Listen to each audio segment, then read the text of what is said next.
Hi, I'm John with Franke Coffee Systems, and today we're going to look at an overview of the Flair espresso machine. The Flair is Franke's answer to the low volume application, where the anticipated drink volume is not expected to exceed 50 cups per day. The Flair is a compact, lightweight machine that does not require plumbing for either the incoming water source or the drain.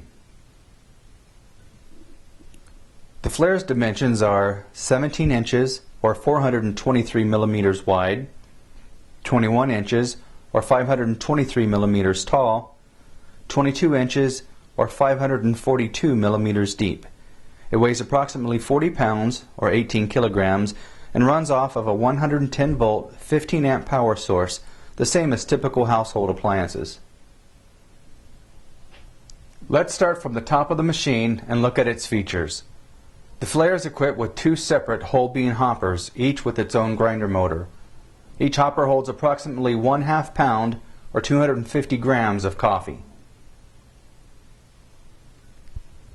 To remove the hoppers for cleaning, first turn the unit around so you can access the rear of the machine. Open the hopper access panel. Push the hopper slide gate closed. Rotate the hopper counterclockwise approximately 1/8 of a turn until it stops. Then lift the hopper up and out of the machine. Repeat for the second side.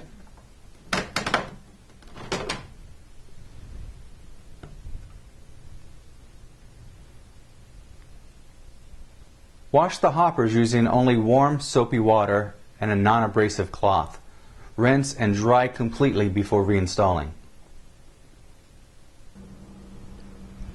Before installing the hoppers, it's important to identify which hopper you're holding. To do that, locate the slide gate at the bottom of the hopper.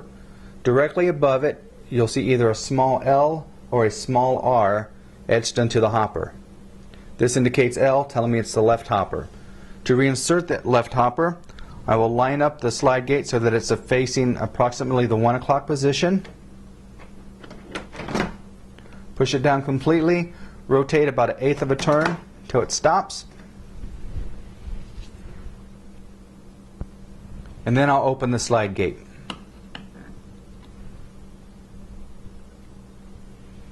To insert the right hopper, line up the slide gate so that it's approximately the 10 o'clock position.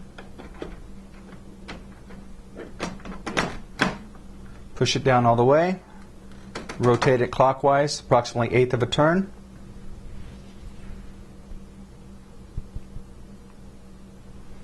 And then open the right hopper slide gate. Now that both hoppers are open, reinsert the door.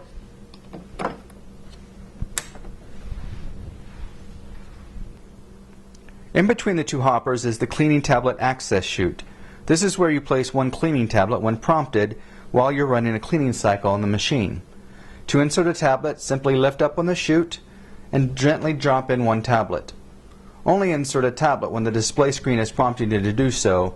This ensures that the tablet enters the brew chamber. On the right hand side of the machine is the cold water reservoir. This reservoir holds fresh water used to operate the machine.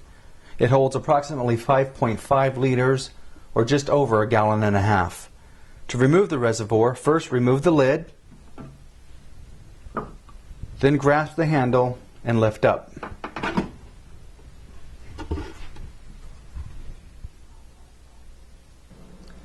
98 to 99% of espresso and coffee is water, so it's very important that you use fresh, clean water that is free from off taste and odors, as well as chlorine and fluoride.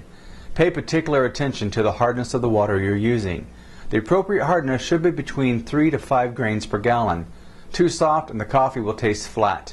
Too hard and you risk forming hard water deposits inside the machine's components, causing damage. If you are unsure of the water quality at your home or business, it's best to use bottled water. Purchase purified drinking water that has been treated by reverse osmosis, but avoid using distilled water. Next, we'll look at the product buttons. The Flair is equipped with 8 product buttons, 4 on each side of the display. The machine comes pre-programmed with the products you see now. The power button, the rinse button, hot milk, decaf button. When pressing this button before selecting any other product, the machine will use the left hopper, which is the decaf hopper, versus the default right hopper. On the right hand side of the display, we have the latte button, cappuccino, espresso, and coffee. Between the 8 product buttons is the display, which is the machine's way of communicating with us. By reading the display, we can see if the machine is ready for operation, which drink is being produced, and whether or not the grounds container or drip tray are full, as well as if the water reservoir is empty. Surrounding the display is a panel which opens up to allow access to the power button, the rinse button, the wash button, the decalcify button, as well as 4 programming buttons on the bottom row. To the right of the product buttons, we have the hot water button, as well as the hot water wand, and the steam button, and the steam wand. Below the display and product buttons is the coffee outlet. This is where coffee and milk are dispensed during drink preparation. The outlet can be raised or lowered to facilitate different cup heights. To adjust the outlet, grasp the rear of the outlet from each side and gently slide upwards or downwards. To remove the outlet, place both thumbs on the small circle at the top and rear of the outlet. Gently press down with your thumbs while gently pulling towards you. Once the coffee outlet is removed, you can see the milk foamer where cold milk is either heated or foamed to prepare milk for lattes, cappuccinos, or macchiatos, as well as the coffee outlet tube. To reattach the outlet, gently place the outlet over the foamer, line up the tab, and gently press towards the machine until you hear it click into place.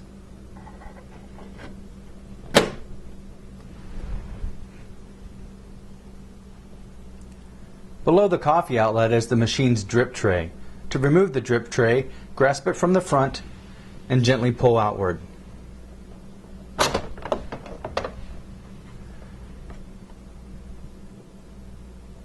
In the right-hand corner of the drip tray, you'll see 2 small metal tabs. These are sensors that detect when the water level in the drip tray is too high, at which point the machine will prompt you to empty it.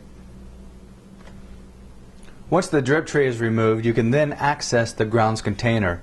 The grounds container is where the spent coffee grounds are ejected after brewing.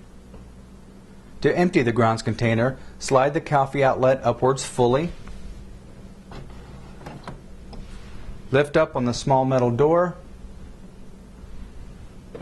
Then grasp the grounds container and pull it out to remove. On the right side of the machine, you'll find a small door that can be opened by sliding rearward. Inside this door, you'll find the milk pickup tubes. When operating the machine in its 1-step capacity, you'll place these tubes into the container of milk.